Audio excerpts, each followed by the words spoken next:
So the iPhone 12 is finally here, and in this video, we are going to compare it to the Samsung Galaxy S20. So to kick things off, the iPhone 12 has a new 6.1-inch OLED panel.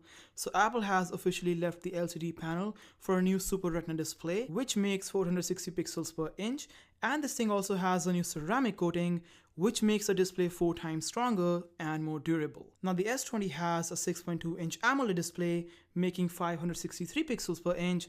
And the biggest benefit it has is a 120Hz refresh rate display, which the iPhone doesn't. So here the S20 wins fair and square. Now the S20 also has a Snapdragon 865 or the Exynos 990 depending on where you are.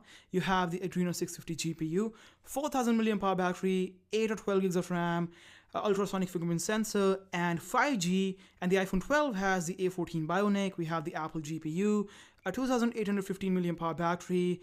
We have 4 gigs of RAM and Face ID. And just like the S20, the iPhone 12 also has 5G. It is actually standard across the range, so all the new iPhones have 5G. So both the phones here have their own pros and cons. Now the iPhone 12 has a new 12 megapixel sensor, so it's a wide angle, but the aperture is now f1.6. We also have a 12 megapixel ultra wide sensor. The iPhone 12 can do 4K up to 60 frames and 1080 up to 240. But the S20 has a 12 megapixel wide sensor, a 12 megapixel ultra wide sensor, but it has a 64 megapixel telephoto lens. And S20 can also do 8K at 24 frames per second. You can also do 4K up to 60 FPS and 720p up to 960 FPS.